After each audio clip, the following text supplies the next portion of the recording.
জানিয়ে দিব এই মুহূর্তে আমাদের হাতে এসেছে গুরুত্বপূর্ণ আপডেট সংবাদের শিরোনাম। শুরুতেই থাকছে এভার কেয়ার থেকে মায়ের বাসায় জুবাইদা রহমান। বিএনপির ভারপ্রাপ্ত চেয়ারম্যান তারেক রহমানের স্ত্রী ডাক্তার জুবাইদা রহমান দেশে ফিরেছেন। দেশে ফিরে বিমানবন্দর থেকে সরাসরি রাজধানীর এভার কেয়ার হাসপাতালে যান তিনি। সেখানে চিকিৎসাধীন বিএনপি চেয়ারপারসন বেগম খালেদা জিয়ার সর্বশেষ পরিস্থিতি পর্যবেক্ষণ করে এবার নিজ মায়ের বাসা ধানমন্ডির উদ্দেশ্যে রওনা দিয়েছেন তিনি। ডাকাতিকালে মাছ ব্যবসায়ীকে কুপিয়ে হত্যা। আরও থাকছে ঝিনাইদহে ব্যবসায়ী মুরাদ হত্যা মামলার আরও 2 আসামি গ্রেপ্তার। এদিকে বেগম খালেদা জিয়ার জন্য সারা দেশে বিশেষ দোয়া।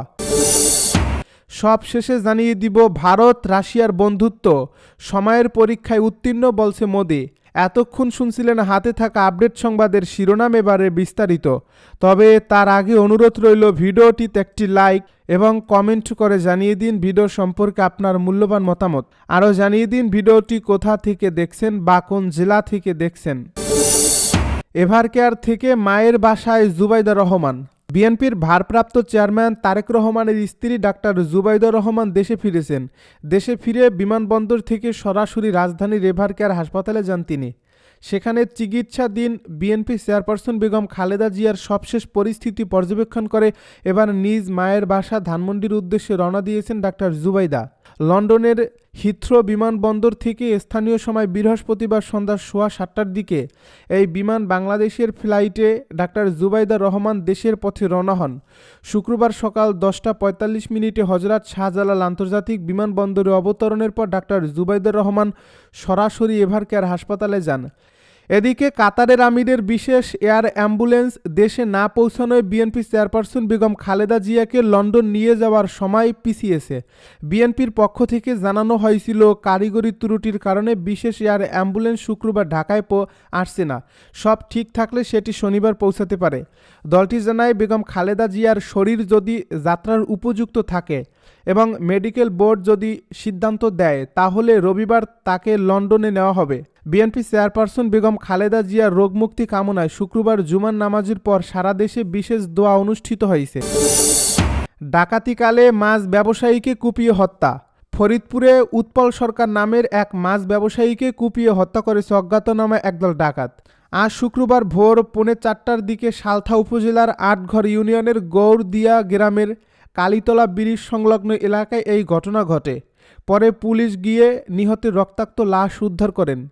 নিহত উৎপল সরকার ফরিদপুর সদর উপজেলার কানাইপুর ইউনিয়নের রনকাইল গ্রামের অজয় কুমার সরকারের ছেলে।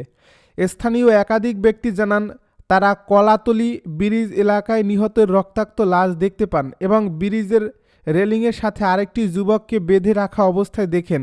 পরে পুলিশকে খবর দেন তারা। নিহতের পরিবার জানান প্রতিদিনের মতো শুক্রবার ভোররাতে প্রতিবেশী ফিরোজ মোল্লার অটো ভ্যান যোগে গোপালগঞ্জের মুকসুদপুরের মাছের আড়তে যাওয়ার জন্য বাড়ি থেকে বের হন উৎপল সরকার। সকালে তার খবর পান সালথার কালীতলা ব্রিজ এলাকায় উৎপলের লাশ পড়ে আছে। ভ্যানচালক ফিরোজ মোল্লা বলেন, আমরা কালীতলা ব্রিজ এলাকায় পৌঁছলে অজ্ঞাত 3 থেকে 4 জন ডাকাত দেশীয় অস্ত্রের মুখে আমাকে গামছা দিয়ে চোখ বেঁধে ব্রিজের রেলিংয়ের সঙ্গে বেঁধে ফেলে। এরপর উৎপল সরকারের সঙ্গে থাকা নগদ টাকা পয়সা ছিনিয়ে নেয়। এক পর্যায়ে তাকে এলোপাতাড়ি কুপিয়ে মৃত্যু নিশ্চিত করে পালিয়ে যায় ডাকাতেরা। তিনি বলেন, ডাকাতরা মুহূর্তের মধ্যে সব কিছু করে ফেলে। উৎপল ভাইকে বাঁচানোর সুযোগই পাইনি আমি।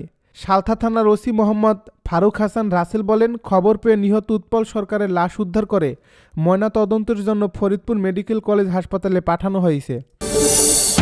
ঝিনাইদহে ব্যবসায়ী মুরাদ হত্যার মামলায় আরও 2 আসামি গ্রেপ্তার।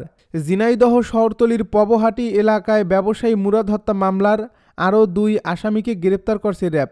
গতকাল বৃহস্পতিবার রাতে ঢাকার সাভারের কুমারবাড়ি এলাকা থেকে তাদেরকে গ্রেপ্তার করা হয়। গ্রেপ্তারকৃতরা হলেন ঝিনাইদহ শহরের কলাবাগান এলাকার খলিলুর রহমানের ছেলে সুলতান আহমেদ সোনা ও ভুটিয়ারগাতি এলাকার আক্তার হোসেনের ছেলে লাল।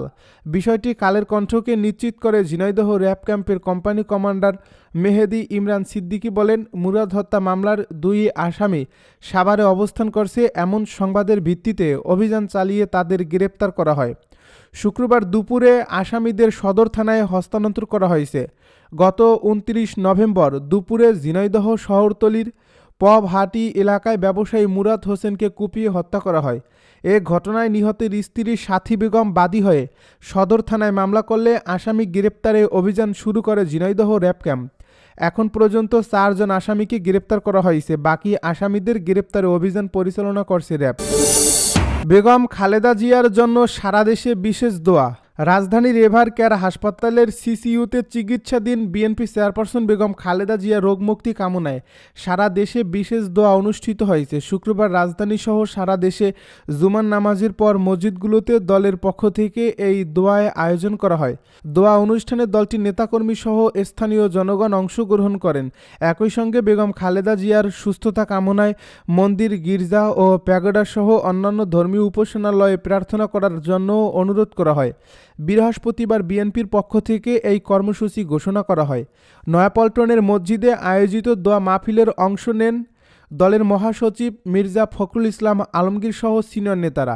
এ সময় মির্জা ফখরুল বলেন, আগামীকাল কাতারের পাঠানো এয়ার অ্যাম্বুলেন্স পৌঁছালে রোববার লন্ডনে নেওয়া হবে বেগম খালেদা জিয়াকে। তবে উনি ফ্লাই করতে পারবেন কিনা সেটা চিকিৎসকেরা সিদ্ধান্ত নেবে। বিএনপি মহাসচিব বলেন, বেগম জিয়া গণতন্ত্রের জন্য জীবন উৎসর্গ করেছেন। কারাগার থেকেই তার রোগের সূচনা। ভারত রাশিয়ার বন্ধুত্ব সময়ের পরীক্ষায় উত্তীর্ণ বলছে মোদি। ভারতের প্রধানমন্ত্রী নরেন্দ্র মোদি বলেছেন, ভারত রাশিয়া বন্ধুত্ব সময়ের পরীক্ষায় উত্তীর্ণ, যা আমাদের জনগণের জন্য অত্যন্ত কল্যাণ বয়ে এনেছে। বৃহস্পতিবার রাতে 2 দিনের সফরে ভারতে এসেছেন রুশ প্রেসিডেন্ট ভ্লাদিমির পুতিন। তাকে বরণ করে নেওয়ার পর এক্সে দেওয়া এক পোস্টে এমন মন্তব্য করেন মোদি। মোদি তার ওই পোস্টে আরও লেখেন, আমার বন্ধু প্রেসিডেন্ট পুতিনকে ভারতে স্বাগত জানাতে পেরে আনন্দিত। আজ সন্ধ্যায় এবং আগামীকালের আলোচনার জন্য আগ্রহে অপেক্ষা করছি। বিমানবন্দরে স্বাগতম জানানোর পর পুতিনকে রুশ ভাষায় গীতা উপহার দেন নরেন্দ্র মোদি। সামাজিক যোগাযোগ মাধ্যম এক্সে দেওয়া এক পোস্টে মোদি লেখেন, প্রেসিডেন্ট পুতিনকে রুশ ভাষার গীতার একটি কপি উপহার দিলাম। গীতার শিক্ষায় বিশ্বের কোটি মানুষ প্রেরণা খুঁজে পায়। ভারতের স্থানীয় সময় বৃহস্পতিবার সন্ধ্যা 6:35 দিল্লিতে পৌঁছান পুতিন। সে সময় নরেন্দ্র মোদি নিজে বিমানবন্দরে গিয়ে তাকে স্বাগত জানান।